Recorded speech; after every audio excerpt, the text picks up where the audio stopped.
당장 꺼져! 감히 나를 기만해! 그래!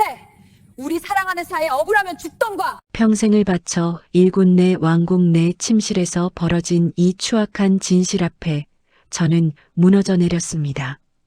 듬직한 아들이라며 끔찍이 아끼던 녀석이 사실은 아내에 숨겨둔 정부였다니요. 믿었던 도끼에 발등이 찍힌다는 말이 바로 이런 걸까요? 짐승만도 못한 이 두 연놈들을 향한 피 튀기는 복수가 지금 시작됩니다. 과연 저는 이 지옥에서 살아남아 웃을 수 있을까요? 영상 시작 전에 구독과 좋아요 부탁드립니다. 창밖을 때리는 빗소리가 유난히 처량하게 들리는 밤이었습니다.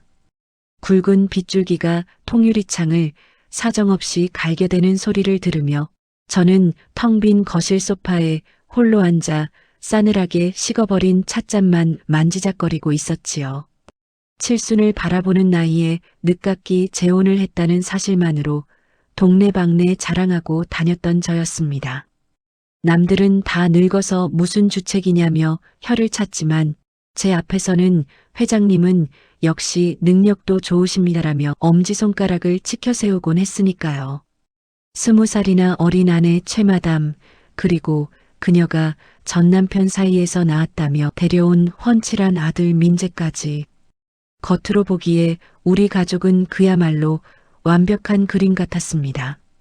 남들은 저를 보고 다 가진 남자라며 부러워했지만 실상 제 속은 숯검정처럼 까맣게 타들어가고 있다는 걸 누구에게 말할 수 있었겠습니까?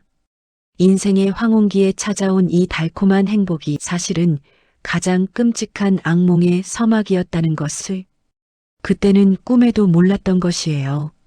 모든 것은 비가 억수같이 쏟아지던 그날 밤부터 시작되었습니다. 사업차 만난 지인들과의 골프 회동을 마치고 돌아온 저는 피로감에 일찍 잠자리에 들었더랬죠.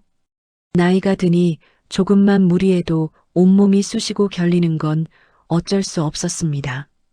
아내는 그런 저를 위해 따뜻한 꿀물을 타주며 여보, 고생 많으셨어요. 얼른 주무세요. 라고 상냥하게 웃어 보였지요. 그녀의 손길은 언제나처럼 부드러웠고 은은하게 풍기는 라벤더 향기는 제 마음을 편안하게 녹여주었습니다. 저는 그런 아내의 손을 꼭 잡으며 당신 덕분에 내가 산다.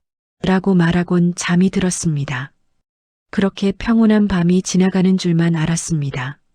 하지만 새벽 2시쯤 되었을까요? 목이 말라 잠에서 깬 저는 타는 갈증을 해소하려 거실로 나왔습니다. 칠흑 같은 어둠이 내려앉은 거실은 빗소리만이 가득 채우고 있었지요. 냉장고에서 시원한 물을 꺼내 마시고 다시 방으로 들어가려던 찰나였습니다. 복도 끝 민재 녀석의 방문이 살짝 열려 있는 것이 눈에 들어왔습니다. 평소엔 방문을 굳게 닫고 지내는 녀석인데 웬일인가 싶어 무심코 그쪽을 바라보았지요. 그런데 그 틈 사이로 희미한 불빛과 함께 묘한 소리가 새어나오고 있는 것이었어요. 아, 짧지만 분명한 탄성이었습니다. 고통스러워서 내는 소리라기보다는 어딘가 나른하고 끈적한 느낌이 묻어나는 소리였지요. 저는 순간 발걸음을 멈추고 귀를 기울였습니다. 잘못 들었나 싶었지만 곧이어 들려오는 목소리는 제 귀를 의심케 만들기에 충분했습니다. 엄마, 시원해요? 여기? 민재 녀석의 목소리였습니다. 그리고 이어지는 아내의 목소리. 응. 거기야. 아, 너무 좋다. 우리 아들 손이 약손이네. 저는 안도의 한숨을 내쉬었습니다. 아, 그냥 아들이 엄마 어깨를 주물러 주는구나. 효자 녀석이네. 그렇게 생각하고 돌아설 수도 있었습니다. 하지만 제 발은 바닥에 본드라도 붙인 듯 떨어지지 않았습니다. 왜였을까요? 아내의 목소리가 평소 저에게 내던 그 상냥한 톤과는 미묘하게 달랐기 때문이었을까요? 아니면 빗소리에 섞여 들려오는 그들의 숨소리가 지나치게 거칠게 느껴졌기 때문이었을까요? 저도 모르게 홀린 듯 그 방문 앞으로 다가가고 있었습니다. 문틈은 손가락 하나 들어갈 정도로 살짝 열려 있었습니다. 저는 숨을 죽이고 그 틈으로 방 안을 들여다보았습니다. 방 안은 스탠드 조명 하나만 켜져 있어 어두침침했습니다. 침대 위에 아내가 엎드려 있었고 그 위로 민재 녀석이 올라타 있는 모습이 보였습니다. 물론 안마를 하려면 그럴 수 있다고 이성적으로는 생각하려 애썼습니다. 하지만 제 눈에 들어온 광경은 모자지간의 건전한 안마라고 하기에는 어딘가 지나치게 에로틱한 분위기를 풍기고 있었습니다. 아내는 얇은 실크 잠옷 하나만 걸친 상태였는데 민재의 손길이 닿을 때마다 잠옷 자락이 위로 밀려 올라가 하얀 등이 훤히 드러나고 있었습니다. 민재의 손은 아내의 어깨를 주무르는가 싶더니 점점 아래로 내려가 허리깨를 맴돌고 있었지요. 민재야, 좀 더 세게. 그래, 거기. 아내의 입에서 터져나오는 신음은 저를 묘한 불쾌감에 휩싸이게 만들었습니다. 그건 단순히 시원해서 내는 소리가 아니었습니다. 마치 억눌린 욕망이 터져나오는 듯한 뜨거운 입김이 섞인 소리였으니까요. 민재 녀석의 표정 또한 가관이었습니다. 엄마를 대하는 아들의 눈빛이라기엔 지나치게 탐욕스럽고 집요했습니다. 녀석의 이마에는 송글송글 땀이 맺혀 있었고 거친 숨소리가 문 밖까지 들릴 정도였습니다. 그만해라. 민재야, 아빠 깨시겠다. 아내가 말은 그렇게 하면서도 몸을 일으키거나 녀석을 밀어내지 않았습니다. 오히려 녀석의 손길을 즐기는 듯 고개를 베개에 파묻고 엉덩이를 살짝 들썩이는 것이었어요.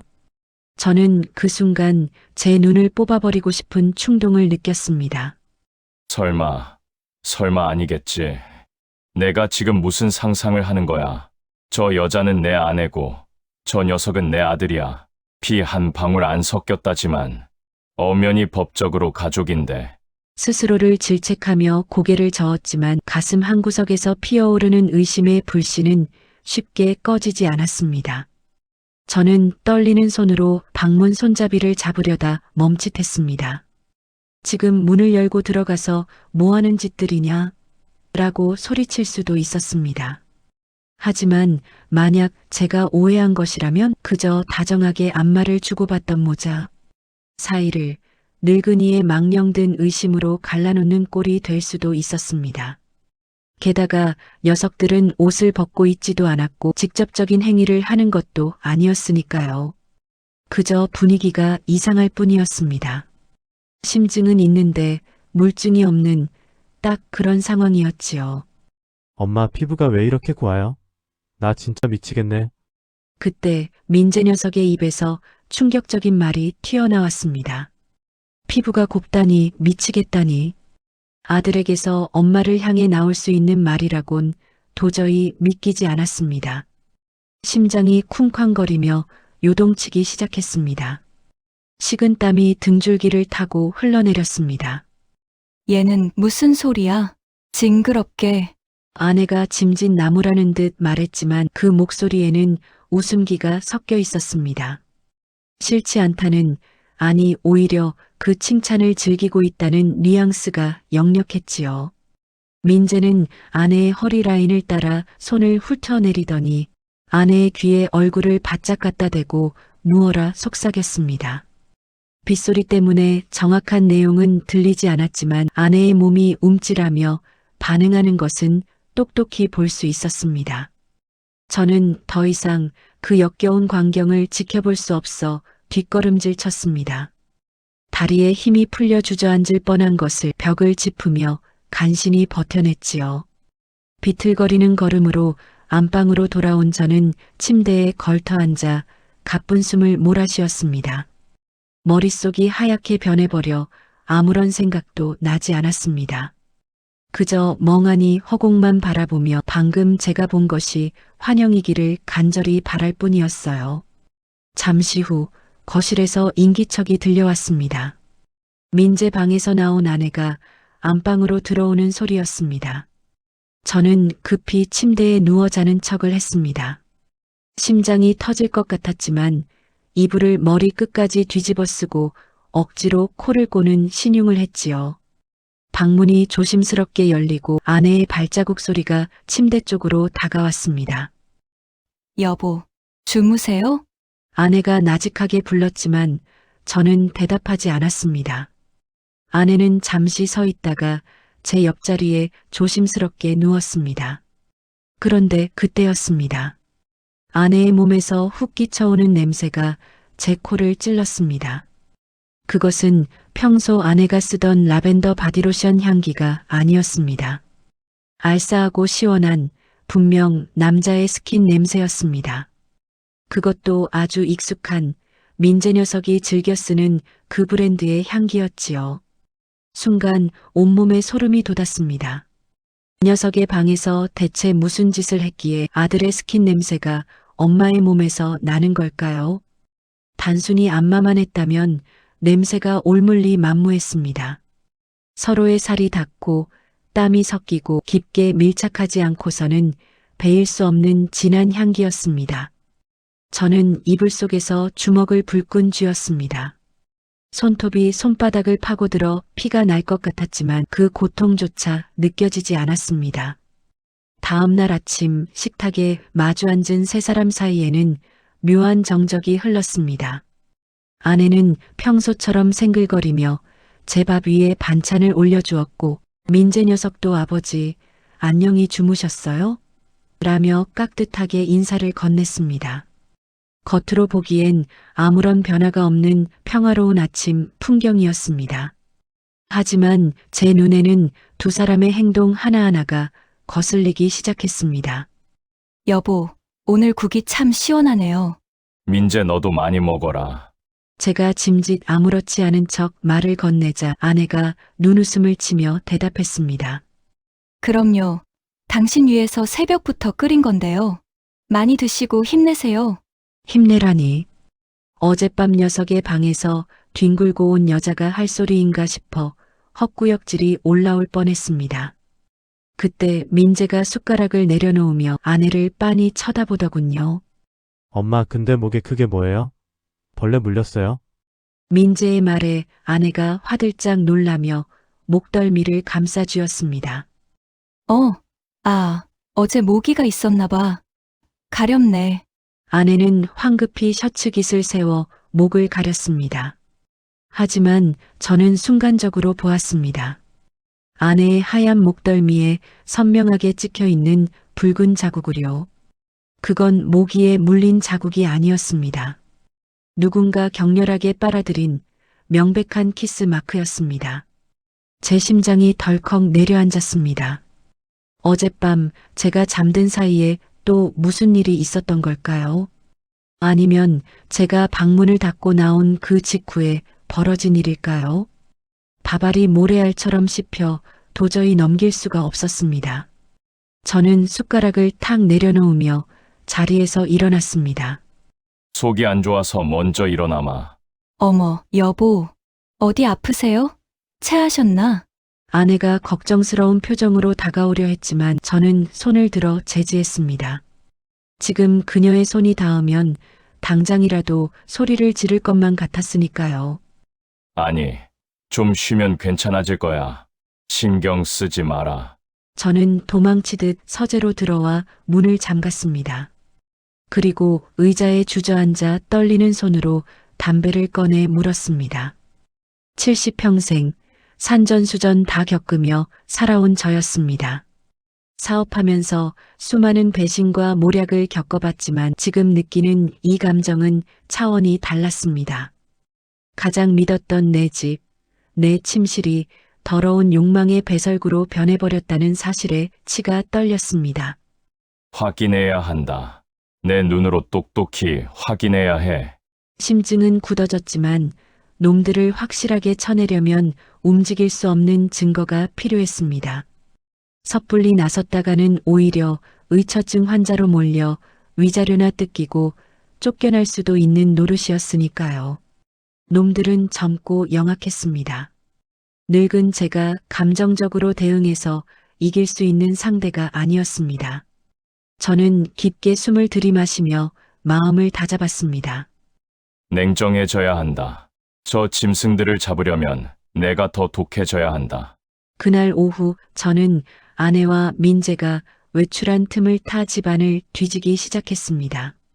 뭐라도 단서가 나올까 싶어서였지요. 아내의 화장대, 민재의 책상 서랍, 쓰레기통까지 샅샅이 뒤졌지만 놈들은 생각보다 치밀했습니다. 의심살 만한 물건은 하나도 나오지 않았으니까요. 허탈한 마음으로 욕실에 들어가 세수를 하려는데 빨래 바구니가 눈에 들어왔습니다. 오늘 아침 아내가 허겁지겁 벗어놓은 잠옷과 속옷들이 들어있었지요. 저는 떨리는 손으로 빨래 바구니를 뒤적였습니다. 그리고 바닥 깊숙한 곳에서 뭉쳐져 있는 옷가지들을 발견했습니다. 민재 녀석의 사각 팬티와 아내의 레이스 팬티가 마치 한 쌍처럼 서로 엉켜 있었습니다. 그런데 그 속옷들에서 풍기는 냄새가 심상치 않았습니다. 단순히 땀 냄새가 아니었습니다. 밤새 뒤엉켜 뒹군 남녀에게서나 맡을 수 있는 비릿하고 농밀한 채취가 진동을 하고 있었던 것입니다. 순간 눈앞이 핑 돌았습니다. 손에 쥐고 있던 속옷을 바닥에 내동댕이 쳤습니다. 더러운 것들, 짐승만도 못한 것들, 감히 내 집에서 내 눈을 속이고 이런 짓을 벌여? 분노가 머리끝까지 치솟아 올라 혈관이 터질 것만 같았습니다. 거울 속에 비친 제 얼굴은 붉게 상기되어 있었고 눈은 핏발이 서 있었습니다. 그때 현관문이 열리는 소리가 들렸습니다. 여보, 저희 왔어요. 아내의 명랑한 목소리가 거실을 울렸습니다. 저는 거친 숨을 몰아쉬며 거울을 노려보았습니다. 그래, 왔느냐? 저는 입꼬리를 비틀어 올리며 차갑게 웃었습니다. 이제 전쟁은 시작되었습니다. 더 이상 자상한 남편, 인자한 아버지는 없었습니다. 제 안의 악마가 눈을 뜨는 순간이었습니다. 어서 와라, 내 사랑하는 가족들. 저는 옷매무새를 다듬고 욕실 문을 열었습니다. 거실로 나가자 쇼핑백을 한가득 든 아내와 민재가 저를 보며 환하게 웃고 있었습니다. 그 가증스러운 미소를 보는 순간 저는 결심했습니다. 저 미소를 갈갈이 찢어놓겠다고, 피눈물을 흘리며 내 발 앞에 무릎 꿇게 만들겠다고. 아버지 이거 보세요. 어머니가 아버지 드리려고 넥타이 사오셨어요. 민재 녀석이 넥타이를 흔들어 보였습니다. 저는 녀석에게 다가가 어깨를 두드려 주었습니다. 고맙구나. 역시 우리 아들밖에 없어. 제 손에 힘이 들어갔습니다. 녀석의 쇄골을 부러뜨릴 듯 꽉 쥐었지만 저는 더없이 인자한 표정을 짓고 있었습니다. 아, 아버지. 좀 아파요. 민재가 찡그리며 몸을 비틀었습니다. 허허, 미안하구나. 내가 너무 좋아서 힘 조절이 안 됐네. 저는 녀석의 눈을 똑바로 바라보며 말했습니다. 민재야, 넌 내 핏줄이야. 그렇지? 녀석의 눈동자가 순간 흔들렸습니다. 네? 아, 당연하죠. 아버지. 그래, 믿는다. 내 모든 걸 물려줄 사람은 너뿐이니까. 제 말에 아내와 민재의 눈빛이 탐욕으로 번들거렸습니다. 그래, 실컷 좋아해라. 그 탐욕이 너희를 지옥으로 끌고 갈 족쇄가 될 테니까. 저는 속으로 비소를 머금으며 그들을 바라보았습니다. 그날 오후 저는 치밀하게 준비한 연극의 막을 올렸습니다. 거실 한복판에 짐가방을 펼쳐놓고 부산으로 떠날 채비를 서두르는 척 분주하게 움직였지요. 평소라면 비서에게 시켰을 짐 싸는 일을 굳이 제가 직접 하는 모습을 보이며 이번 출장이 꽤나 급박하고 중요한 일인 것처럼 분위기를 잡았습니다. 옷장 깊숙한 곳에서 두꺼운 코트를 꺼내고 며칠간 갈아입을 속옷과 셔츠를 챙겨 넣는 제 손길은 짐짓. 분주해 보였지만 등 뒤에서 느껴지는 두 사람의 시선을 의식하느라 온 신경이 곤두서 있었습니다. 아내는 침대 끝에 걸터 앉아 걱정스러운 표정으로 저를 바라보고 있었지만 그 눈빛 안쪽에서 일렁이는 묘한 기대감을 저는 놓치지 않았습니다. 여보, 갑자기 부산은 왜요? 몸도 안 좋으시다면서 무리하시는 거 아니에요?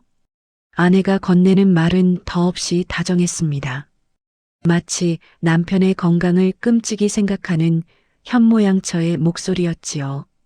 하지만 그 목소리 끝이 미세하게 떨리고 있다는 걸, 그리고 평소보다 한 톤 정도 들떠 있다는 걸 눈치챈 건 아마 저뿐이었을 겁니다.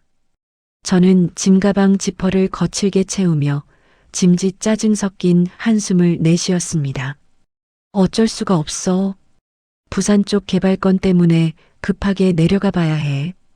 김 사장 그 친구가 워낙 까다로워야지. 이번에 단판을 짓고 오려면 2박 3일은 좋게 걸릴 거야. 2박 3일. 그 단어를 내뱉는 순간 아내의 눈동자가 순간적으로 확장되는 것을 저는 거울을 통해 똑똑히 보았습니다. 입꼬리가 실룩거리며 위로 올라가려는 것을 억지로 참는 듯한 그 표정은 마치 복권 당첨 번호를 맞춰보는 사람의 그것과 흡사했지요. 곁에 서 있던 민재 녀석도 마찬가지였습니다. 녀석은 재빨리 제 짐가방을 들어 올리며 과장된 몸짓으로 현관을 향해 앞장섰습니다. 아버지, 제가 차까지 모셔다 드릴게요. 빗길인데 운전 조심하셔야죠. 평소에는 제 방에 들어오는 것조차 귀찮아하던 녀석이 제가 집을 비운다니 저렇게 신이 나서 꼬리를 흔드는 꼴이라니요. 저는 속에서 울컥 치미는 구역질을 삼키며 녀석의 뒤를 따랐습니다. 현관을 나서는 순간까지 아내는 제 옷매무새를 만져주며 밥 잘 챙겨 드세요. 약 꼭 챙겨 드시고요. 같은 가증스러운 멘트를 쏟아냈습니다. 저는 그런 아내의 어깨를 가볍게 토닥여주며 속으로는 칼을 갈았습니다. 그래, 며칠 동안 맘 편히 놀아라. 그게 너희들의 마지막 파티가 될 테니까. 차에 올라타 시동을 걸고 백미러로 멀어지는 집을 바라보았습니다. 대문 앞에 나란히 서서 손을 흔드는 두 사람의 모습이 보였습니다. 차가 코너를 돌아 시야에서 사라지자마자 두 사람은 누가 먼저랄 것도 없이 서로를 마주보며 환호성을 질렀겠지요. 저는 엑셀을 밟아 동네를 빠져나간 뒤 인적 드문 공터에 차를 세웠습니다. 그리고 시동을 끄고 등받이에 몸을 깊숙이 파묻었습니다. 이제부터는 인내의 시간이었습니다. 해가 지고 어둠이 깔릴 때까지, 놈들이 안심하고 본색을 드러낼 때까지 기다려야 했습니다. 차창 밖으로 빗방울이 다시 굵어지기 시작했습니다. 투둑, 투둑. 지붕을 때리는 빗소리가 제 심장 박동 소리와 묘하게 엇박자를 이루며 긴장감을 고조시켰지요. 차 안의 공기는 차갑게 식어갔지만 제 몸은 분노로 인해 뜨겁게 달아오르고 있었습니다. 지난밤의 그 역겨운 광경이, 아내의 목덜미에 찍혀 있던 그 붉은 자국이 머릿속에서 떠나지 않았습니다. 아들이라 믿었던 놈에게 내 여자를, 내 집을 유린당했다는 패배감은 저를 미치게 만들 지경이었으니까요. 시간은 더디게만 흘러갔습니다.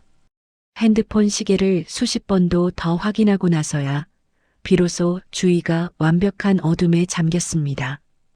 밤 11시, 놈들이 가장 방심하고 가장 은밀해질 시간이었지요. 저는 검은색 모자를 눌러쓰고 차에서 내렸습니다. 빗줄기는 여전히 거세게 쏟아지고 있었고 덕분에 제 발자국 소리는 자연스럽게 묻혔습니다. 우산도 쓰지 않은 채 저는 마치 도둑고양이처럼 제 집 담벼락을 따라 조심스럽게 이동했습니다. 집은 칠흑 같은 어둠 속에 잠겨 있었지만 거실과 안방 쪽 창문에서는 희미한 불빛이 새어나오고 있었습니다. 대문은 굳게 닫혀 있었지만 저에게는 비상용 열쇠가 있었습니다. 전자도어록의 비밀번호를 누르면 소리가 날까봐 미리 준비해둔 열쇠로 수동 개폐구를 열고 들어갔지요. 기름칠을 잘 해둔 덕분에 쇳길이 부딪히는 소리 하나 없이 문이 열렸습니다. 현관에 들어서자마자 낯선 공기가 훅 끼쳐왔습니다. 평소에 정돈되고 차분한 우리 집 냄새가 아니었습니다. 독한 양주 냄새와 느끼한 음식 냄새, 그리고 묘하게 섞인 향수 냄새가 거실을 가득 메우고 있었던 것이에요. 현관 바닥에는 녀석의 구두와 아내의 하이힐이 아무렇게나 벗겨져 널브러져 있었습니다. 마치 급하게 서로를 탐하러 들어간 짐승들의 흔적처럼 말이죠. 저는 신발을 벗어 손에 들고 양말 신은 발로 소리 없이 거실로 들어섰습니다. 거실 테이블 위는 그야말로 난장판이었습니다. 제가 아끼던 손님 올 때나 한 잔씩 꺼내 마시던 30년산 최고급 위스키가 병째로 따져 있었고 반쯤 빈 잔과 먹다 남은 안주들이 어지럽게 흩어져 있었습니다. 소파 쿠션은 바닥에 떨어져 있고 아내의 스카프가 뱀처럼 다리를 틀고 의자에 걸쳐져 있었지요. 제가 없는 단 몇 시간 만에 집은 완전히 그들의 해방구가 되어 있었습니다. 그때였습니다. 안방 쪽에서 까르르 넘어가는 아내의 웃음소리가 들려왔습니다. 자기야, 아유 진짜 간지러워. 가만히 있어봐. 여기가 제일 뭉쳤다니까. 민재 녀석의 목소리였습니다. 끈적하고 비열한 웃음기가 잔뜩 묻어있는 목소리. 저는 지팡이를 꽉 쥐었습니다. 손바닥에 땀이 차서 미끄러질 것만 같았지만 뼈마디가 하얗게 질리도록 힘을 주어 버텼습니다. 쿵, 쿵, 쿵. 제 심장 소리가 너무 커서 혹시라도 저들에게 들리지 않을까 걱정될 정도였습니다. 저는 숨을 멈추고 안방 문 앞으로 다가갔습니다. 문은 다행히 완전히 닫혀 있지 않았고 손가락 한마디 정도 틈이 벌어져 있었습니다. 그 틈새로 새어나오는 불빛이 복도 바닥에 긴 선을 그리고 있었지요. 저는 벽에 몸을 바짝 붙이고 그 틈으로 방 안을 엿보았습니다. 침대 위에는 와인 잔을 든 아내가 비스듬히 누워 있었고 민재는 그 옆에 앉아 아내의 다리를 주무르고 있었습니다. 아내는 제가 사준 실크 가운을 걸치고 있었지만 앞자락이 흐트러져 맨살이 위태롭게 드러난 상태였습니다. 민재의 손은 마사지를 빙자하여 아내의 종아리에서 허벅지 안쪽으로 점점 더 깊숙하고 은밀한 곳을 향해 움직이고 있었지요. 아, 시원해. 역시 자기 손이 최고야. 그 늙은이가 주무르는 거랑은 차원이 다르네. 아내가 눈을 개슴츠레하게 뜨며 내뱉은 말은 비수가 되어 제 가슴에 꽂혔습니다. 늙은이. 그녀가 저를 부르는 호칭은 여보도 회장님도 아닌 그저 늙은이였습니다. 당연하지. 그 영감탱이 손은 거칠어서 닿기만 해도 소름 돋잖아. 냄새나는 건 또 어떻고. 민재 녀석이 킬킬거리며 맞장구를 쳤습니다. 냄새난다니. 저는 매일 아침 샤워를 하고 최고급 향수를 쓰며 누구보다 청결에 신경 쓰는 사람이었습니다. 젊은 아내에게 혹여나 노인 냄새라도 풍길까봐 구강청결제를 달고 살았는데 저놈들 눈에 저는 그저 악취나는 폐기물에 불과했던 모양입니다. 모멸감에 눈앞이 붉게 물들었습니다. 당장이라도 문을 박차고 들어가 저놈의 머리통을 지팡이로 갈겨버리고 싶었습니다. 진짜 비위상해 죽겠어. 밤마다 그 쭈글쭈글한 살이 닿을 때마다 토 나올 것 같은 거. 내가 얼마나 참는지 알아? 자기가 나한테 상 줘야 돼. 아내의 독설은 멈추지 않았습니다. 그녀는 민재의 목에 팔을 감으며 애교 섞인 목소리로 칭얼거렸습니다. 알았어, 알았어. 조금만 더 참아.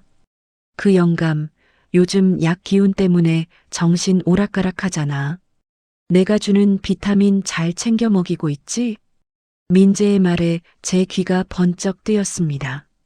비타민? 아내가 매일 아침 몸에 좋은 거라며 챙겨주던 그 알록달록한 알약들을 말하는 걸까요? 저는 그게 단순히 영양제인 줄로만 알았습니다. 그런데 그게 아니었던 모양입니다. 그럼 꼬박꼬박 먹이지. 그거 먹으면 하루 종일 멍해서 잠만 자잖아. 덕분에 우리가 이렇게 놀 시간도 생기는 거고. 아내가 콧노래를 흥얼거렸습니다. 세상에 이 악마 같은 년놈들이 저를 단순히 속이는 것을 넘어 약물로 저를 무력화시키고 있었던 것입니다. 어쩐지 요즘 들어 자꾸 깜빡깜빡하고 낮에도 졸음이 쏟아진다 했습니다. 단순히 노화 현상인 줄 알았는데 그게 다 저놈들의 계획된 짓거리였다니. 배신감을 넘어선 공포가 밀려왔습니다. 만약 오늘 이 사실을 알지 못했다면 저는 영문도 모른 채 서서히 시들어 죽어갔겠지요. 그리고 제 모든 재산은 고스란히 저 두 짐승의 차지가 되었을 겁니다. 그나저나 그 늙은이 언제 죽어? 요양원 보내는 것도 지겹단 말이야. 그냥 확심장마비라도 왔으면 좋겠는데. 아내가 잔인한 말을 아무렇지 않게 내뱉으며 민재의 입술에 자신의 입술을 갖다 댔습니다. 쪽 하는 소리가 적막한 방안을 울렸습니다. 걱정 마. 내가 알아서 처리할 테니까. 재산 정리만 끝나면 사고사로 위장하든 뭘 하든 방법은 많아. 그러니까 일단 오늘은 즐기자고. 민재가 아내를 침대 위로 밀어 눕혔습니다. 두 사람의 그림자가 벽 위에서 하나로 겹쳐졌습니다. 빗소리에 묻혀 희미하게 들려오던 신음소리가 점차 거칠어지기 시작했습니다. 옷가지가 스치는 소리, 살길이 부딪히는 마찰음, 그리고 짐승처럼 헐떡이는 숨소리가 문틈을 타고 흘러나와 제 고막을 더럽혔습니다. 저는 입술을 피가 나도록 깨물며 그 자리에 얼어붙어 있었습니다. 지금 들어가면 다 죽일 수 있다. 내 손으로 저 더러운 것들을 끝장낼 수 있다. 살인 충동이 들끓어올라 이성이 마비될 지경이었지요. 지팡이를 쥔 손이 부들부들 떨려 문고리에 닿을락 말락했습니다. 하지만 저는 멈췄습니다. 지금 들어가서 난동을 부려봤자 남는 건 치정의 눈먼 노인이라는 오명뿐일 겁니다. 게다가 저들은 젊고 저는 늙고 병약했습니다. 힘으로 제압하려다가는 오히려 제가 당할 수도 있는 노릇이었지요. 법적으로, 사회적으로 저들을 완벽하게 매장시키려면, 그리고 저들이 내뱉은 저살인 모의와 폐륜적인 언행들을 증거로 남기려면 지금은 참아야 했습니다. 참아라. 김 회장, 넌 사업할 때도 10년을 내다보고 투자하던 놈 아니냐? 지금의 이 굴욕은 훗날 저놈들을 지옥으로 떨어뜨릴 추진력이 될 것이다. 저는 스스로에게 최면을 걸듯 되뇌며 천천히 뒷걸음질 쳤습니다. 한 발자국 물러날 때마다 심장이 찢어지는 듯한 고통이 따랐지만 저는 이를 악물고 참아냈습니다. 거실로 나온 저는 허탈감에 소파에 주저앉을 뻔했습니다. 다리가 풀려 휘청거리는 순간 제 시선이 거실 천장 구석에 머물렀습니다. 그곳에는 제가 오래전 방범용으로 설치해뒀다가 사용법이 복잡해 꺼두었던 홈카메라가 달려 있었습니다. 먼지가 뽀얗게 앉아있어 그 존재조차 잊고 있었던 물건이었지요. 순간 제 머릿속에 번개 같은 아이디어가 스쳐 지나갔습니다. 그래, 저거다. 요즘 나오는 홈카메라는 성능이 좋아 화질도 선명하고 음성 녹음까지 된다고 들었습니다. 만약 저걸 다시 작동시킬 수만 있다면, 아니, 집안 곳곳에 저런 눈과 귀를 심어 놓을 수만 있다면, 저들이 지저대는 저 추악한 소리들과 짐승 같은 짓거리들을 하나도 빠짐없이 기록할 수 있을 것입니다. 그것은 훗날 법정에서 그리고 세상 사람들 앞에서 저들을 발가벗겨 죽일 수 있는 가장 강력한 무기가 되겠지요. 저는 떨리는 손을 뻗어 홈카메라의 렌즈를 닦아냈습니다. 제 손길에 묵은 먼지가 걷히고 검은색 렌즈가 번뜩이는 눈빛을 드러냈습니다. 마치 저에게 주인님, 제가 다 보고 있었습니다. 라고 말하는 것 같았지요. 안방에서는 여전히 두 남녀의 역겨운 소음이 들려오고 있었습니다. 하지만 저는 더 이상 슬퍼하거나 분노하지 않았습니다. 대신 제 입가에는 서늘하고 잔혹한 미소가 번지기 시작했습니다. 사냥꾼이 덫을 놓고 먹잇감을 기다릴 때 짓는 바로 그 표정이었습니다. 실컷 즐겨둬라. 그 쾌락이 너희의 무덤이 될 테니. 저는 소리 없이 중얼거리며 주머니에서 스마트폰을 꺼내 들었습니다. 그리고 초소형 카메라, 고성능 녹음기를 검색하기 시작했습니다. 화면을 터치하는 제 손가락은 더 이상 떨리지 않았습니다. 오히려 그 어느 때보다 빠르고 정확하게 움직이고 있었지요. 밤은 길었고 저의 복수는 이제 막 궤도에 오르고 있었습니다. 폭풍우가 휩쓸고 지나간 다음 날 아침, 세상은 언제 그랬냐는 듯 말끔한 얼굴을 하고 있었습니다. 저는 2박 3일의 가짜 출장을 마치고 마치 개선장군이라도 되는 양 위풍당당하게 현관문을 열고 들어섰지요. 거실에는 어젯밤의 광란의 흔적이 말끔히 치워져 있었습니다. 흩어져 있던 술병도, 뱀처럼 다리를 틀고 있던 스카프도, 벗어 던져진 옷가지들도 흔적조차 없었지요. 대신 향긋한 커피 냄새와 갓 구운 토스트 냄새가 집안을 가득 채우고 있었습니다. 저를 맞이하는 아내의 얼굴은 화사하게 피어 있었고 민재 녀석 또한 단정한 옷차림으로 전공 서적을 읽는 척하고 앉아 있었습니다. 불과 몇 시간 전까지 짐승처럼 엉겨붙어 뒹굴던 그 장소에서 그들은 세상에서 가장 교양 있고 화목한 모자를 연기하고 있었던 것이에요. 어머 여보, 생각보다 일찍 오셨네요? 일은 잘 해결되셨어요? 아내가 쪼르르 달려와 제 코트와 가방을 받아들었습니다. 그녀의 목덜미에서는 은은한 비누 향기가 났지만 제 코끝에는 여전히 어젯밤 맡았던 그 비릿한 배신의 악취가 맴돌고 있었습니다. 저는 짐짓 피곤한 기색을 내비치며 아내의 어깨를 감싸 안았습니다. 그래, 아주 잘 됐어. 김 사장 그 친구 콧대가 높더니만 내가 파격적인 조건을 제시하니까 바로 꼬리를 내리더구먼. 저는 일부러 목소리에 힘을 주어 말했습니다. 파격적인 조건.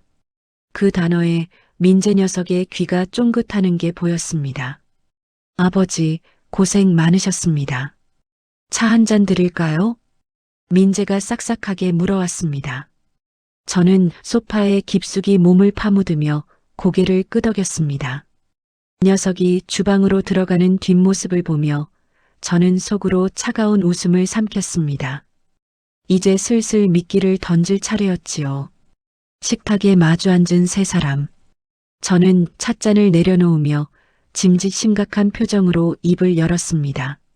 내가 이번에 부산 내려가서 곰곰이 생각을 좀 해봤는데 말이다. 제 말 한마디에 두 사람의 시선이 저에게 꽂혔습니다. 젓가락질을 하던 손도 컵을 들던 손도 멈춘 채 다음 말을 기다리는 그들의 눈빛은 굶주린 하이에나와 다를 바 없었습니다. 나도 이제 나이가 있고 언제까지고 현역에서 뛸 수는 없지 않겠나. 몸도 예전 같지 않고 자꾸 깜빡깜빡하는 게 이제 정리를 좀 해야 할 것 같아. 여보, 무슨 섭섭한 말씀을 그렇게 하세요. 당신은 아직 청춘이에요. 아내가 호들갑을 떨며 제 손을 잡았습니다. 그 가증스러운 위로에 구역질이 올라왔지만 저는 슬픈 눈으로 그녀를 바라보며 말을 이었습니다. 아니야, 사람은 때를 알아야 하는 법이지. 그래서 말인데 민재야. 네, 아버지. 너 예전에 내 사업 물려받고 싶다고 하지 않았더냐? 경영 수업도 받고 싶다고 했고. 민재의 눈동자가 흔들리기 시작했습니다. 기대감과 흥분이 뒤섞인 감출 수 없는 탐욕의 빛이었지요. 네. 저는 언제든 아버지 일을 돕고 싶습니다. 기회만 주신다면 정말 열심히 할 자신 있습니다. 그래, 그 기백이 마음에 든다. 사내라면 야망이 있어야지. 내 강남에 있는 A 빌딩 있지? 그거 내 앞으로 증여해 줄까 한다. 순간 식탁 위로 정적이 흘렀습니다. 숟가락 떨어지는 소리가 들릴 만큼 고요했지만 그 공기의 밀도는 폭발 직전의 화산처럼 뜨거웠습니다. A 빌딩.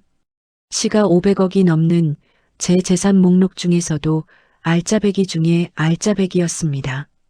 아내의 입이 떡 벌어졌고 민재는 숨을 들이키며 말을 잇지 못했습니다. 저 정말이세요, 여보? 그 큰 건물을 우리 민재한테요? 그래. 어차피 나 죽으면 다 당신들 건데 미리 주면 어떻고 나중에 주면 어떻겠어. 민재가 그걸 기반으로 사업 수완을 좀 발휘해 봤으면 좋겠구만. 세금 문제는 내가 다 알아서 처리해 줄 테니 걱정 말고. 아, 아버지. 정말 감사합니다. 저 진짜 뼈가 부서지도록 열심히 하겠습니다. 아버지를 위해서라면 뭐든 하겠습니다. 민재 녀석은 의자에서 벌떡 일어나 90도로 허리를 숙였습니다. 감격에 겨워 울먹이는 척했지만 고개 숙인 녀석의 입꼬리가 귀에 걸려 있을 거란 건 안 봐도 비디오였습니다. 아내 역시 제 팔에 매달려 여보, 고마워요. 당신밖에 없어요.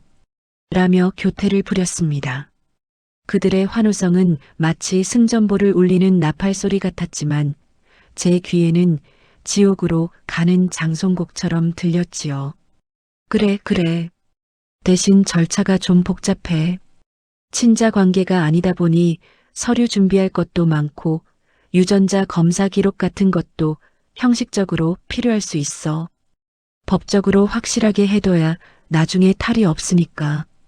저는 아무렇지 않게 유전자 검사라는 단어를 흘렸습니다. 두 사람은 500억이라는 거대한 미끼에 눈이 멀어 그 단어가 가진 진짜 의미를 전혀 눈치채지 못했습니다.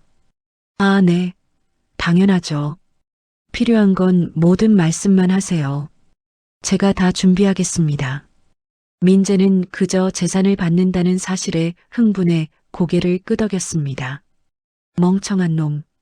내가 팠던 무덤에 내 발로 들어가는구나.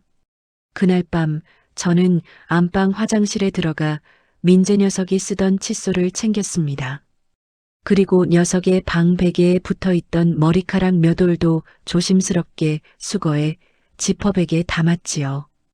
아내의 머리카락은 빛에서 손쉽게 구할 수 있었습니다. 내 연남을 아들로 둔갑시켜 내 호적에 올리고 재산을 가로채려 했던 희대의 사기극. 그 진실을 밝혀줄 열쇠들이 제 손바닥 위에 놓여 있었습니다. 저는 그 증거물들을 금고 깊숙한 곳에 숨겨두고 잠든 아내의 얼굴을 한참 동안 내려다보았습니다. 천사 같은 얼굴로 잠들어 있는 그녀가 사실은 뱀의 혓바닥을 가진 마녀였다니. 배신감보다는 서글픔이 밀려왔지만 저는 이내 마음을 다잡았습니다. 감상은 사치였습니다.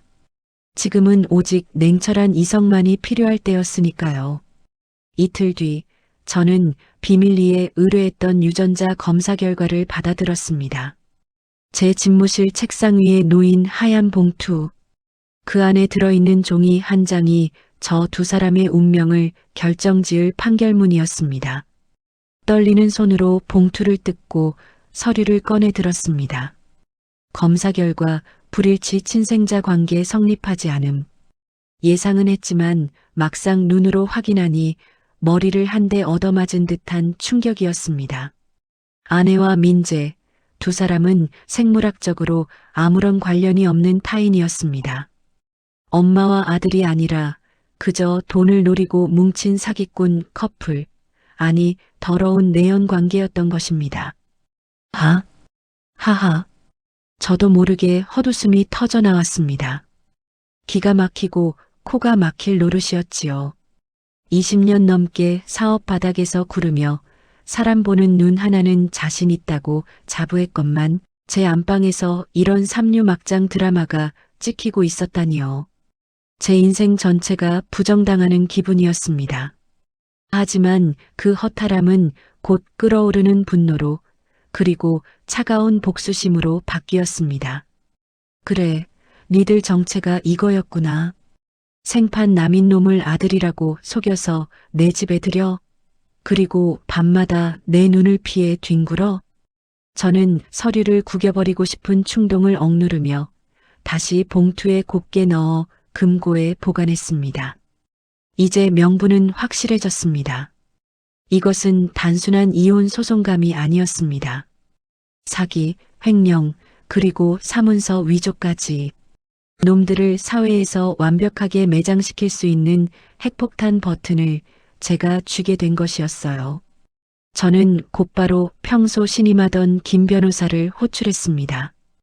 은밀한 장소에서 만난 김 변호사는 제 이야기를 듣고 경악을 금치 못했습니다. 회장님, 이게 사실입니까? 세상에 어떻게 이런 끔찍한 일을. 김 변호사, 감정적인 위로는 됐네. 지금부터 내가 하는 말 잘 듣고 토시 하나 틀리지 말고 준비하게. 저는 김 변호사에게 유언장 수정을 지시했습니다. 기존에 아내와 민재에게 상속하기로 되어 있던 모든 재산을 사회 환원 및 재단 설립으로 돌리고 두 사람에게는 법적 유류분조차 돌아가지 않도록 그들의 귀책 사유를 명시한 조항을 신설했습니다. 물론 이 유언장은 아직 공개하지 않을 생각이었습니다.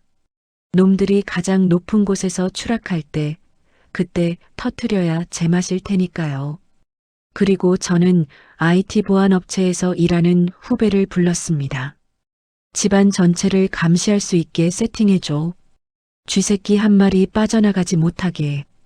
아내와 민재가 쇼핑을 하러 나간 사이 전문가들이 집에 들이닥쳤습니다.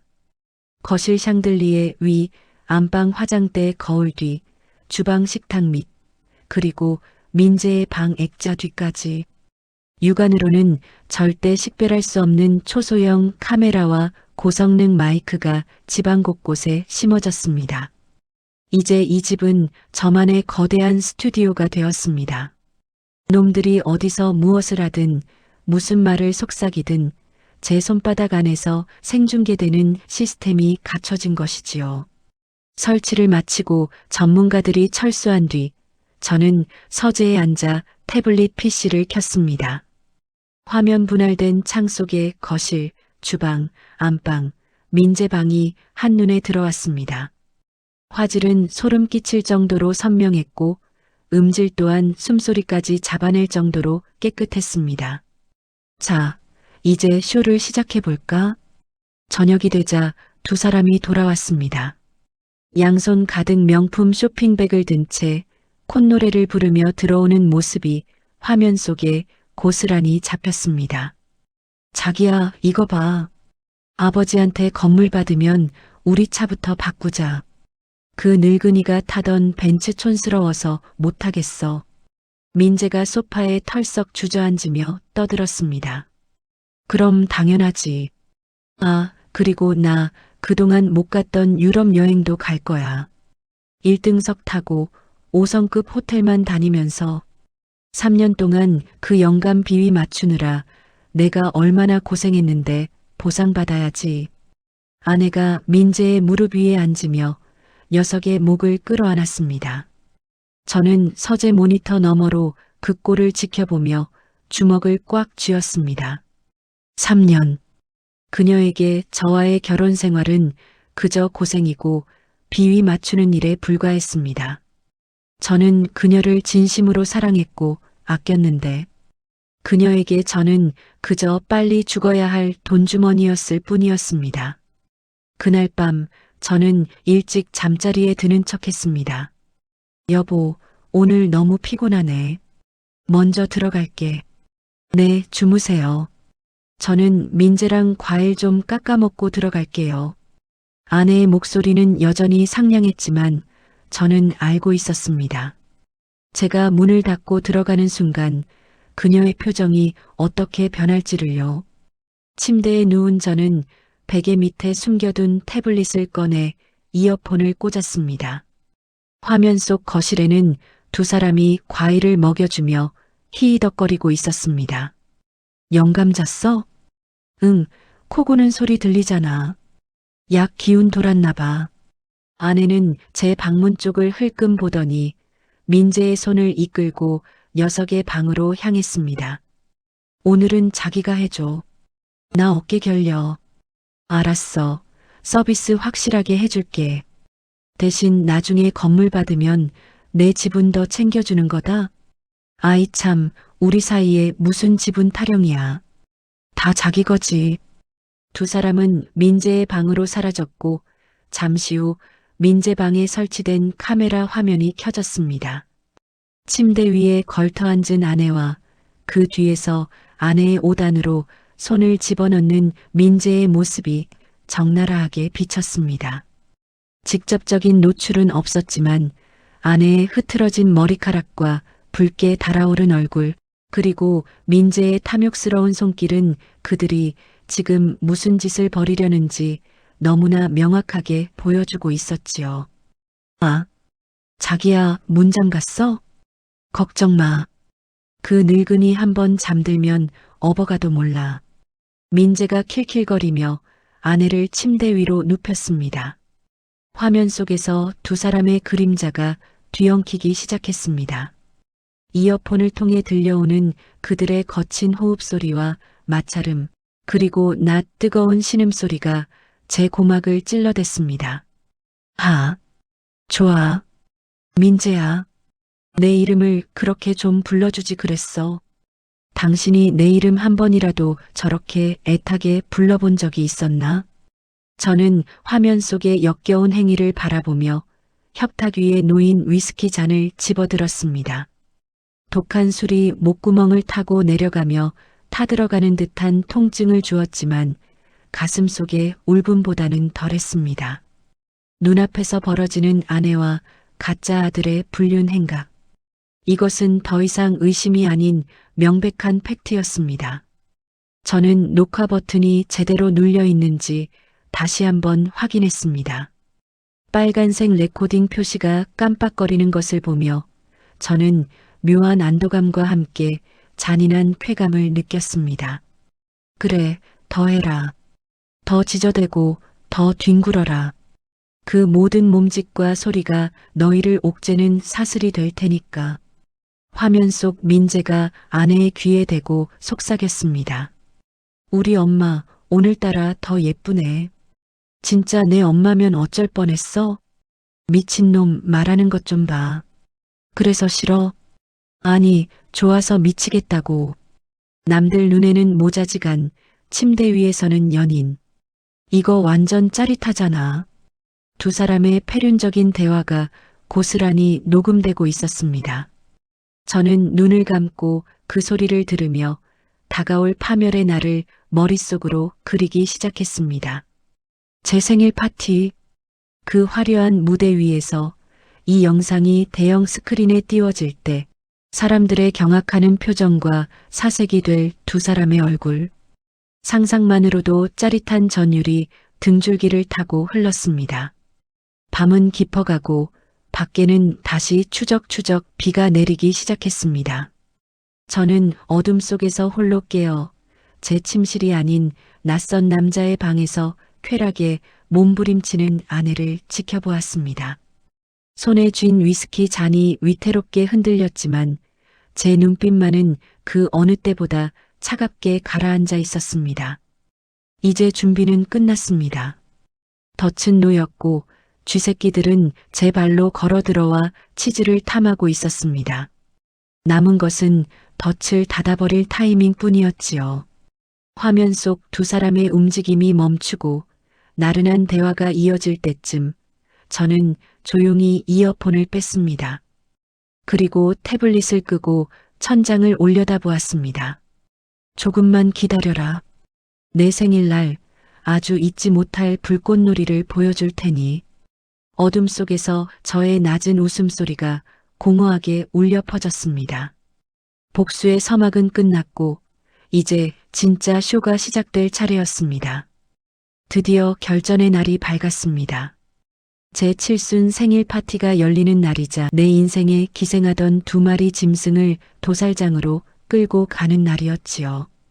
파티 장소는 시내에서 가장 전망 좋고 화려하기로 소문난 S호텔 그랜드 볼룸이었습니다. 저는 아낌없이 돈을 쏟아부었습니다. 최고급 샴페인 타워가 천장에 닿을 듯 쌓여 있었고 테이블마다 장식된 생화의 향기가 홀 전체를 어지럽게 메우고 있었지요. 하객들도 정재계 인사부터 친인척, 제 사업 파트너들까지 수백 명이 초대되었습니다. 사람들이 많이 모일수록 저들의 추락은 더 깊고 처참해질 테니까요. 저는 대기실 거울 앞에서 넥타이를 매만지며 거울 속에 저 자신에게 속삭였습니다. 김 회장, 오늘이야말로 내 인생 최고의 비즈니스를 성사시키는 날이다. 떨지 마라. 그리고 즐겨라. 대기실 문이 벌컥 열리며 오늘의 또 다른 주인공들이 등장했습니다. 아내와 민재, 2사람은 이미 세상 모든 것을 가진 사람들처럼 의기양양한 표정이었습니다. 아내는 몸매가 드러나는 붉은색 드레스를 입고 있었는데 그 화려함이 마치 승리의 여신이라도 된 듯한 착각에 빠져 있는 것 같았습니다. 민재 녀석 또한 제가 맞춰준 최고급 이태리 슈트를 빼입고 머리에는 힘을 잔뜩 준 채 번들거리는 얼굴로 들어왔지요. 여보, 오늘따라 너무 멋지세요. 우리 회장님 칠순 잔치인데 이 정도는 입으셔야죠. 아내가 제 팔짱을 끼며 교태를 부렸습니다. 그녀의 손가락에 끼워진 다이아몬드 반지가 조명을 받아 번쩍거렸습니다. 저것도 내 돈으로 산 거겠지. 아니, 생활비를 빼돌려 샀거나 민재 녀석이 훔친 내 카드로 사준 것일 겁니다. 아버지, 오늘 기분 어떠세요? 컨디션 좋아 보이시는데요. 민재가 너스레를 떨며 다가왔습니다. 허허, 좋지. 내 평생 가장 기다려온 날인데 안 좋을 리가 있나? 너희들도 오늘 아주 훤하구나. 누가 보면 너희가 주인공인 줄 알겠다. 제가 뼈 있는 농담을 던졌지만 탐욕에 눈이 먼 그들은 그저 칭찬인 줄 알고 입이 귀에 걸렸습니다. 아이 참, 주인공은 당연히 여보죠. 저희는 그저 여보 빛나게 해드리는 조연이고요. 호호. 아내가 제 어깨에 머리를 기대며 아양을 떨었습니다. 조연이라. 그래, 너희는 오늘 내 복수극을 완성해줄 아주 훌륭한 악역 조연들이지. 그것도 가장 비참하게 퇴장할. 파티 시간이 다가오자 우리는 팔짱을 끼고 연회장으로 입장했습니다. 웅장한 오케스트라의 연주와 함께 수백 명의 하객들이 일제히 박수를 쳤습니다. 플래시가 터지고 여기저기서 회장님 축하드립니다. 만수무강하세요. 라는 덕담이 쏟아졌습니다. 저는 손을 흔들어 답례하며 곁에 선 2사람의 표정을 살폈습니다. 그들은 쏟아지는 스포트라이트를 즐기며 마치 자신들이 벌써 이 왕국을 물려받은 왕과 왕비라도 된 양 거만하게 고개를 쳐들고 있었습니다. 특히 민재 녀석은 제 지인들에게 깍듯하게 인사를 하면서도 눈빛으로는 곧 내가 이 모든 걸 가질 사람이다라는 오만함을 숨기지 못하고 있었지요. 식이 진행되는 동안 저는 일부러 민재를 단상 위로 불렀습니다. 자, 다들 제 아들 민재를 아시죠? 아직 부족한 점이 많지만 제 뒤를 이어 우리 그룹을 이끌어갈 제목입니다. 여러분이 많이 가르쳐 주십시오. 제 소개에 사람들이 환호하며 박수를 보냈습니다. 민재는 상기된 얼굴로 마이크를 잡았습니다. 감사합니다. 아버지의 뜻을 받들어 이 회사를 더 크고 위대하게 만들겠습니다. 아버지 사랑합니다. 녀석이 저를 향해 하트 모양을 그려 보였습니다. 하객들은 효자네, 효자야. 라며 칭찬을 아끼지 않았습니다. 저는 그 모습을 보며 속으로 구토가 치밀어 오르는 것을 억지로 참아냈습니다. 사랑? 내 놈이 사랑하는 건 내 통장 잔고와 건물 등기 권리증이겠지. 실컷 즐겨라. 그 환호성이 비명으로 바뀌는 건 순식간일 테니. 식사가 끝나갈 무렵 드디어 하이라이트 순서가 다가왔습니다. 사회자가 들뜬 목소리로 외쳤습니다. 자, 다음은 김 회장님께서 오늘 이 자리를 빛내주신 여러분과 사랑하는 가족들을 위해 특별히 준비한 깜짝 영상 편지가 있다고 합니다. 모두 스크린을 주목해 주십시오. 장내의 조명이 일제히 꺼지고 무대 중앙에 설치된 대형 LED 스크린에 불이 들어왔습니다. 웅성거리던 사람들이 조용해지고 모두의 시선이 화면으로 쏠렸습니다. 아내와 민재는 서로의 손을 꼭 잡은 채 기대에 찬 눈빛으로 스크린을 바라보고 있었지요. 아마도 사랑하는 아내에게, 자랑스러운 아들에게 같은 자막과 함께 건물 증여를 공표하는 내용이 나올 거라 철석같이 믿고 있었을 겁니다. 화면이 켜지자 잔잔한 피아노 선율 대신 지직거리는 노이즈 소리가 먼저 흘러나왔습니다. 그리고 익숙한 장소가 화면에 나타났습니다. 바로 우리 집 거실이었습니다. 사람들은 의아해하며 수군거렸지만 아내와 민재의 표정은 순식간에 굳어졌습니다. 저거 우리 집 아니야? 아내가 당황하며 민재의 팔을 꼬집었습니다. 그리고 곧이어 화면 속 소파에 엉겨붙어 있는 두 남녀의 실루엣이 선명하게 드러났습니다. 고화질 홈 카메라가 잡아낸 그들의 모습은 옷을 입고 있었지만 누가 봐도 정상적인 모자, 관계의 스킨십이 아니었습니다. 민재가 아내의 무릎을 베고 누워 있었고 아내는 녀석의 머리카락을 헝클어뜨리며 녀석의 입에 딸기를 넣어주고 있었지요. 자기야, 오늘따라 영감탱이 더 늦네. 빨리 죽어야 우리끼리 여행이라도 가는데. 스피커를 통해 아내의 목소리가 쩌렁쩌렁하게 울려 퍼졌습니다. 적막했던 연회장에 찬물을 끼얹은 듯한 충격적인 대사였습니다. 하객들은 숨을 멈췄고 곳곳에서 헙 하는 헛바람 소리가 터져 나왔습니다. 조금만 참아. 유원장 수정만 끝나면 바로 작업 들어갈 거니까. 그 늙은이 내가 타준 약 먹고 지금쯤 사무실에서 졸고 있을걸? 이어지는 민재의 목소리에 장내는 그야말로 아수라장이 되었습니다. 세상에, 저게 무슨 소리야? 작업이라니? 설마 살인? 사람들의 웅성거림이 파도처럼 밀려왔습니다. 단상 아래에 서 있던 아내의 얼굴은 백지장처럼 하얗게 질려 있었습니다. 아니야. 저거 조작이야. 당장 끄라고. 아내가 비명을 지르며 스크린을 향해 달려들려 했지만 이미 영상은 다음 장면으로 넘어가고 있었습니다. 이번에는 민재의 방 침대 위였습니다. 흑백 화면이었지만 두 사람이 침대 위에서 뒤엉켜 뒹구는 모습이 적나라하게 비쳤습니다. 엄마, 아니 자기야. 너무 좋아. 민재야. 나 죽어. 차마 입에 담기 힘든 신음소리와 폐륜적인 대화들이 고성능 스피커를 타고 흘러나와 호텔 볼륨의 높은 천장을 때리고 하객들의 귓속을 파고들었습니다. 점잖게 앉아있던 제 지인들은 혀를 차며 고개를 돌렸고 일부는 역겨움을 참지 못하고 자리를 박차고 일어났습니다.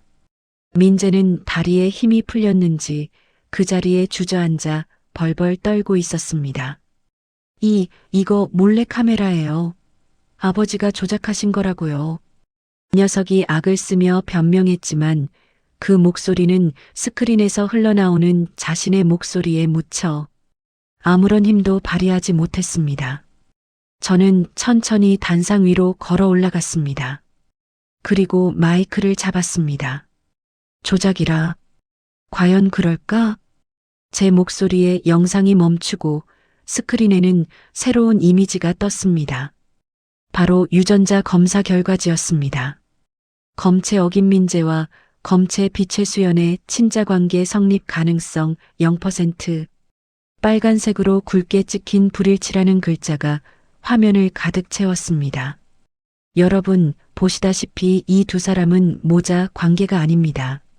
제 아내라고 믿었던 여자와 제 아들이라고 믿었던 이놈은 사실 내연 관계였습니다.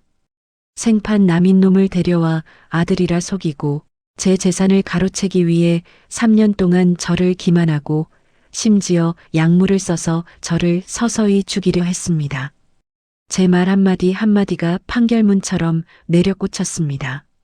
하객들 사이에서는 분노의 고함이 터져 나왔습니다. 저런 천하의 몹쓸 것들. 경찰. 불러. 당장 구속시켜. 사람들은 먹던 음식물을 집어 던질 기세로 흥분해 있었습니다. 아내는 바닥을 기어 제 발 밑으로 다가왔습니다. 붉은 드레스 자락이 바닥에 끌려 흉물스럽게 구겨졌습니다. 여보, 아니에요. 내가 설명할게요. 오해예요. 저놈이 시켜서 억지로 그런 거예요. 나는 당신 사랑해. 진짜야. 아내가 제 바짓단을 붙잡고 매달리며 울부짖었습니다. 방금 전까지 저를 늙은이라 비웃던 그 입으로 사랑을 구걸하는 꼴이라니. 역겨움에 치가 떨렸습니다. 사랑? 내 입에서 나오는 사랑이란 단어가 이렇게 더러운 건 줄 미처 몰랐구나. 저는 차가운 눈으로 그녀를 내려다보며 발을 빼냈습니다. 그녀는 힘없이 바닥으로 곤두박질 쳤습니다. 그리고 민재야. 아니, 제비족 박민재 씨. 제가 녀석의 본명을 부르자 녀석의 눈동자가 공포로 확장되었습니다. 너 내가 준 법인카드. 회사 경비로 쓴다고 가져가서는 강원도 도박장에서 탕진했더구나. 그것도 모자라 내 인감 도용해서 사채까지 썼지? 그 액수가 자그마치 30억이 넘더구나. 아, 아버지. 제발 한 번만 봐주세요. 제가 다 갚을게요. 민재는 바닥에 머리를 처박으며 빌기 시작했습니다. 하지만 이미 늦었습니다. 갚아? 내 놈이 무슨 능력으로? 감옥에서 노역이라도 해서 갚을 셈이냐? 그때 연회장 뒷문이 열리고 제복을 입은 경찰들이 들이닥쳤습니다. 제가 미리 대기시켜 놓은 인원들이었지요. 박민재 씨, 최수연 씨, 당신들을 사기, 횡령, 사문서 위조, 그리고 존속살해 미수 혐의로 긴급 체포합니다. 경찰들이 두 사람에게 다가가 수갑을 채웠습니다. 찰카닥.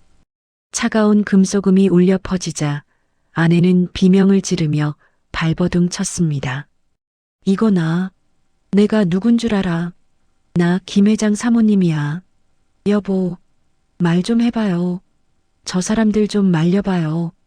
아내는 끝까지 현실을 부정하며 저를 향해 손을 뻗었습니다. 하지만 저는 뒷짐을 진 채 그저 싸늘한 표정으로 그 모습을 지켜볼 뿐이었습니다. 당신은 더 이상 내 아내가 아니야. 내 집에 기생하던 쥐새끼일 뿐이지. 데려가세요. 제 손짓에 경찰들이 두 사람을 거칠게 일으켜 세웠습니다. 민재는 다리가 풀려 질질 끌려가면서도 살려주세요. 회장님, 잘못했습니다. 라고 목이 터져라 외쳤습니다. 화려하게 차려입은 턱시도와 드레스가 구겨지고 그들의 얼굴은 눈물과 콧물로 범벅이 되어 엉망진창이 되었습니다. 하객들은 그들이 끌려가는 길을 홍해 갈라지듯 비켜주며 멸시와 조롱의 눈빛을 보냈습니다. 어떤 사람은 그들에게 소금을 뿌리기도 했습니다. 자, 여러분. 불미스러운 일로 놀라게 해드려 죄송합니다. 쓰레기를 치우느라 잠시 소란스러웠군요. 저는 마이크를 다시 잡고 하객들을 향해 정중하게 고개를 숙였습니다. 하지만 오늘이야말로 제 인생에서 가장 속 시원하고 가장 깨끗한 생일입니다. 묵은 체증이 다 내려간 것 같군요. 남은 음식과 술 편안하게 즐겨주십시오. 저는 잠시 바람 좀 쐬고 오겠습니다. 사람들은 잠시 침묵하다가 이내 우레와 같은 박수를 보내주었습니다. 그것은 단순한 축하의 박수가 아니라 배신자들을 처단하고 스스로의 존엄을 지킨 한 남자에 대한 경의의 표시였습니다. 저는 박수 소리를 뒤로하고 홀을 빠져나왔습니다. 긴장이 풀린 탓인지 다리가 약간 후들거렸지만 가슴속은 그 어느 때보다 뻥 뚫린 듯 시원했습니다. 복도 끝 통유리창 너머로 보이는 도시의 야경이 오늘따라 유난히 시리도록 아름다웠습니다. 유리창에 비친 제 모습은 늙고 주름진 노인이었지만 눈빛만은 20살 청년처럼 생생하게 살아있었습니다. 주머니에서 진동이 울렸습니다. 김 변호사였습니다. 네, 회장님. 두 사람 방금 경찰서로 이송되었습니다. 증거가 워낙 명백해서 빠져나갈 구멍은 없을 겁니다. 최소 10년 이상은 살게 될 겁니다. 수고했네. 그리고 내일 바로 이혼 소송 진행해. 위자료 청구 소송도 같이. 놈들 명의로 된 거라곤 속옷 한 장까지 다 압류해서 빈털터리로 만들어버리게. 알겠습니다. 회장님 뜻대로 처리하겠습니다. 전화를 끊고 저는 깊은 숨을 들이마셨습니다. 폐부 깊숙한 곳까지 시원한 공기가 차올랐습니다. 이제 정말 끝났습니다. 아니, 이제 시작이었습니다. 제 인생에서 저 더러운 기생충들을 도려냈으니 이제 남은 시간은 오롯이 저 자신을 위해 쓸 수 있게 된 것입니다. 호텔 로비로 내려가자 밖에는 여전히 경찰차의 경광등이 번쩍이고 있었습니다. 저 멀리 경찰차 뒷좌석에 구겨진 채 실려가는 두 사람의 모습이 보였습니다. 서로를 탓하며 삿대질을 하고 싸우는 듯한 실루엣. 마지막까지 추하기 그지없는 꼴이었습니다. 저는 그 모습을 보며 주머니에서 담배를 한 대 꺼내 물었습니다. 의사가 끊으라고 해서 몇 년을 참아왔던 담배였습니다. 지포 라이터에 불꽃이 타오르고 매캐한 연기가 목을 타고 넘어가자 헛웃음이 새어나왔습니다. 후, 하얀 연기가 밤 공기 속으로 흩어졌습니다. 마치 지난 3년간의 거짓된 행복이 신기루처럼 사라지는 것 같았습니다. 하지만 아쉽지 않았습니다. 저에게는 아직 지켜야 할 것들이 그리고 누려야 할 진짜 인생이 남아 있었으니까요. 잘 가라. 내 인생의 오점들아. 저는 꽁초를 바닥에 던져 구둣발로 지시겨 껐습니다. 불씨가 완전히 꺼진 것을 확인하고 나서야 저는 뒤도 돌아보지 않고 다시 호텔 안으로 발걸음을 옮겼습니다.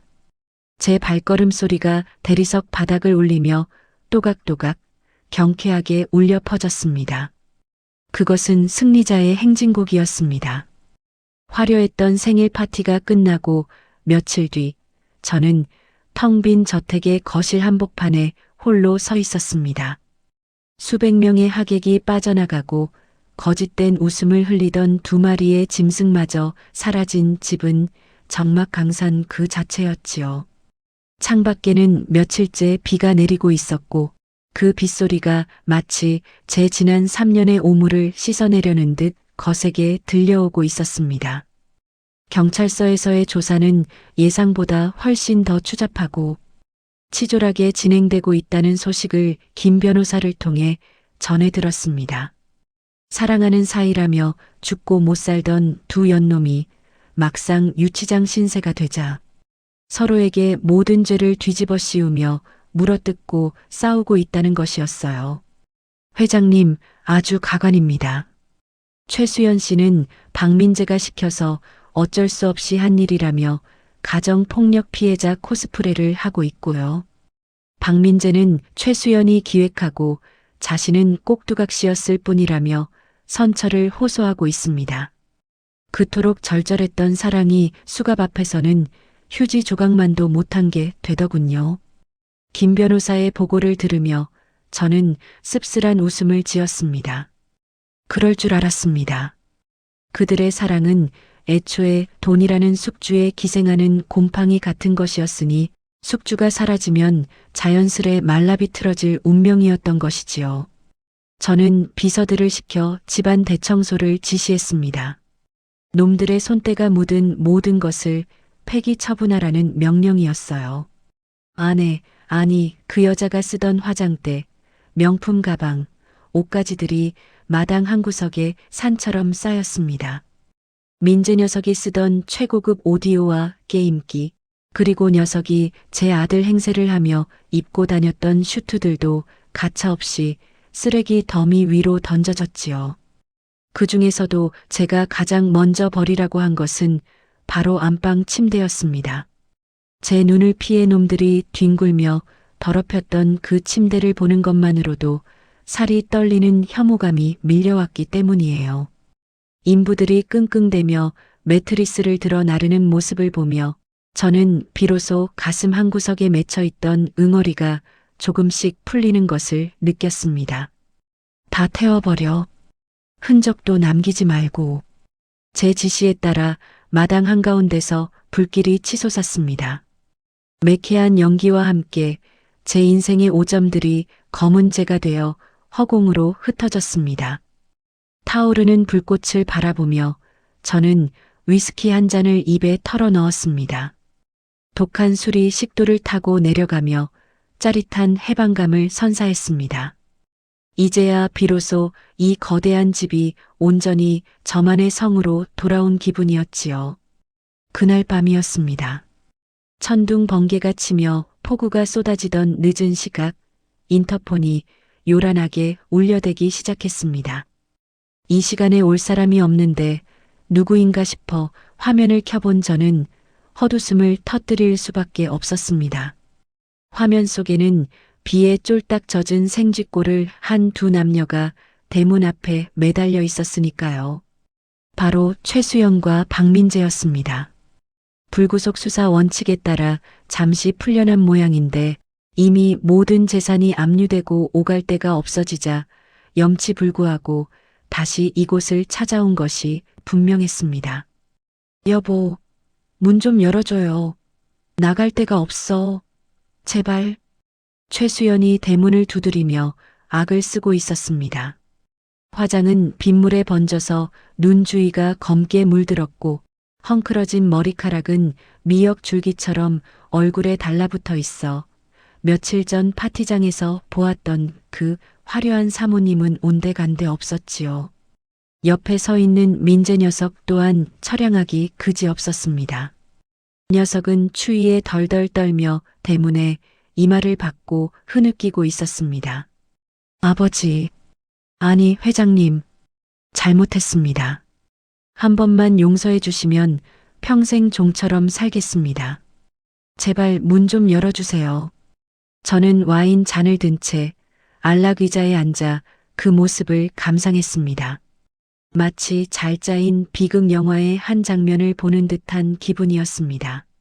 3년 동안 저를 기만하고 뒤에서는 늙은이 냄새나는 영감이라며 조롱하던 그 입으로 다시 한번 아버지를 찾고 남편을 찾는 꼴이라니.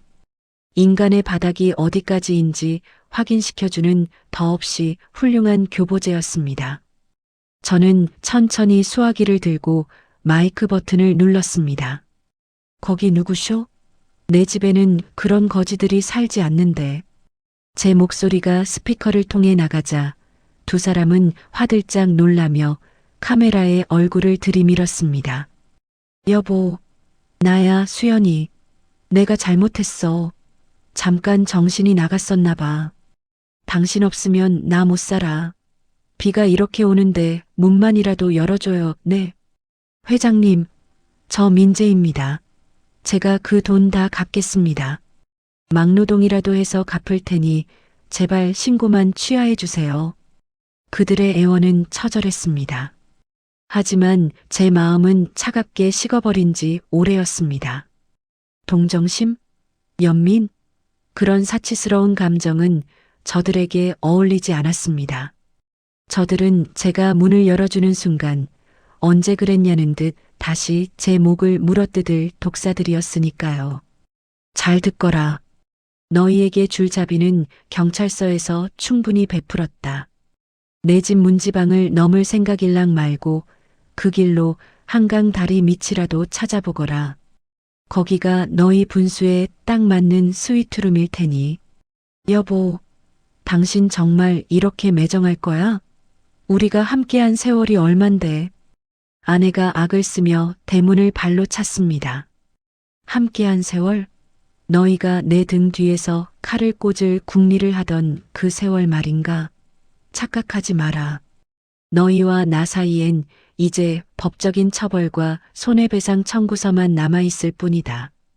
저는 단호하게 말하고는 통화 종료 버튼을 누르려 했습니다. 그때 민재가 카메라를 향해 무릎을 꿇고 절규했습니다. 회장님, 살려주세요. 저 도박빚 때문에 쫓기고 있어요. 여기서 나가면 저 사채업자들한테 죽습니다. 제발 목숨만 살려주세요. 아, 그랬군요. 녀석이 그토록 빌었던 이유는 단순히 감옥이 무서워서가 아니라 사채업자들의 칼날이 무서워서였습니다. 제 돈 30억을 횡령해 날려버렸으니 놈들의 추심이 얼마나 살벌할지 안 봐도 뻔했습니다. 그건 내 알 바 아니지. 자업자득 아니겠나. 내가 쓴 돈이니 내 목숨으로 갚든 장기를 팔아 갚든 알아서 하거라. 저는 미련 없이 화면 전원 버튼을 눌렀습니다.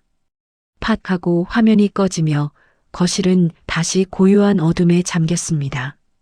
밖에서는 여전히 문을 두드리는 소리와 비명 섞인 울음소리가 들려왔지만 빗소리에 묻혀 점차 희미해져 갔습니다. 저는 커튼을 치고 소파에 깊숙이 몸을 묻었습니다. 잔인하다고 해도 좋습니다. 매정하다고 욕해도 상관없습니다. 저는 제 자신을 지키기 위해 그리고 제 남은 인생을 위해 가장 올바른 선택을 한 것이니까요.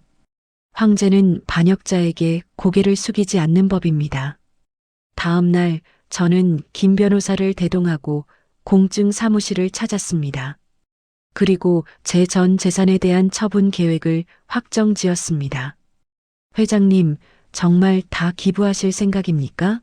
남겨둔 핏줄도 없으신데 노후는 편하게 즐기셔야죠. 김 변호사가 안타까운 듯 물었습니다. 걱정 말게. 내가 죽을 때까지 쓰고도 남을 만큼은 챙겨뒀으니까. 나머지는 장학재단을 설립해서 돈이 없어 공부 못하는 아이들을 위해 쓸 걸세. 내 돈을 노리고 달려드는 파리떼들이 꼬이는 건 이제 지긋지긋해. 서류에 도장을 찍는 제 손길에는 망설임이 없었습니다. 빨간 인주가 선명하게 찍히는 순간 저는 비로소 돈이라는 무거운 짐을 내려놓은 듯한 홀가분함을 느꼈습니다. 수천억 자산가 김 회장. 사람들은 저를 돈으로 기억했지만 이제부터는 사람을 키우는 김 이사장으로 기억될 것입니다. 그것이 제가 세상에 할 수 있는 마지막이자 가장 멋진 복수가 아닐까 생각했지요. 몇 달 뒤 계절은 어느덧 완연한 가을로 접어들었습니다. 저는 도심을 떠나 한적한 호숫가에 작은 별장을 마련했습니다. 화려하고 거대했던 그 저택은 매각하여 재단 기금으로 넣었습니다. 너무 넓고 삭막했던 집 대신 이제는 아담하지만 따뜻한 햇살이 들어오는 이곳이 제 새로운 보금자리가 되었지요. 이른 아침 물안개가 피어오르는 호숫가에 낚싯대를 들이우고 앉아 있노라면 지난날의 악몽들은 마치 전생의 일처럼 아득하게 느껴졌습니다. 찌가 살짝 움직이는 것을 보며 저는 낚싯대를 챔질했습니다. 묵직한 손맛과 함께 은빛 비늘을 반짝이는 붕어 한 마리가 올라왔습니다. 어이구, 김영감. 오늘도 한 건 했구먼. 솜씨가 제법이야. 옆자리에서 낚시를 하던 박 씨가 껄껄 웃으며 말을 건넸습니다. 그는 제가 전직 회장이었다는 것도 수천억 자산가였다는 것도 모르는 그저 낚시터에서 만난 말동무였습니다. 그는 저를 돈 주머니가 아닌 낚시를 좋아하는 평범한 김영감으로 대해주었지요.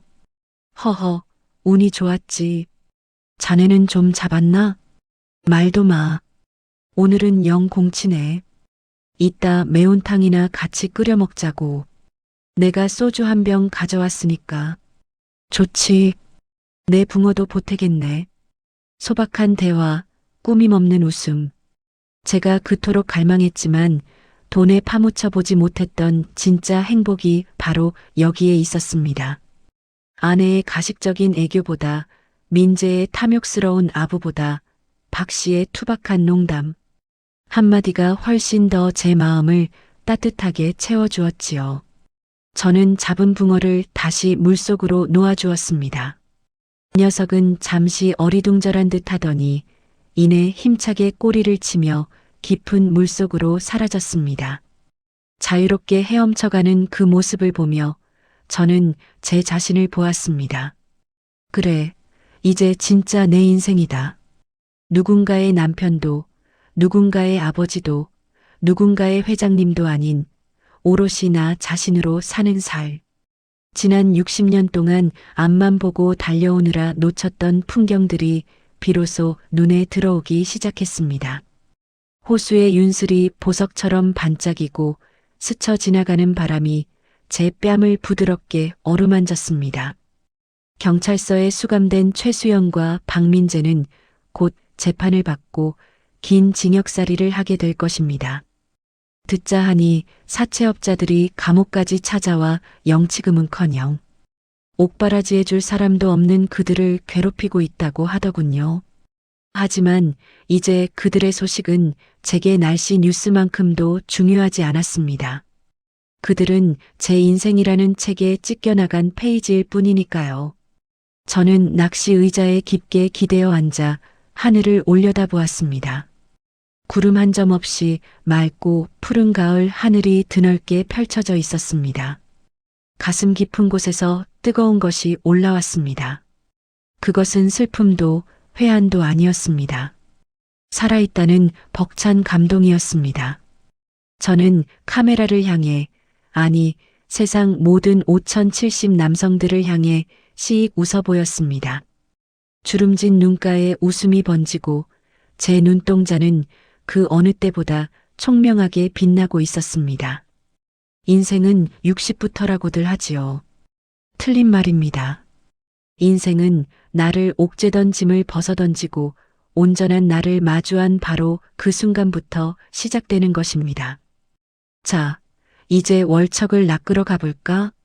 저는 다시 미끼를 끼워 호수 멀리 찌를 던졌습니다.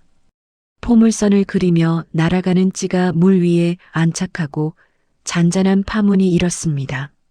제 남은 인생도 저 파문처럼 잔잔하지만 넓게 그리고 아름답게 퍼져나갈 것입니다.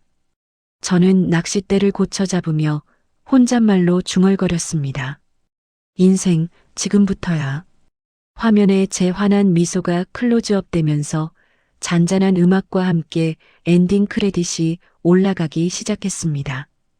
이것은 끝이 아닌 위대한 황제의 새로운 시작이었습니다.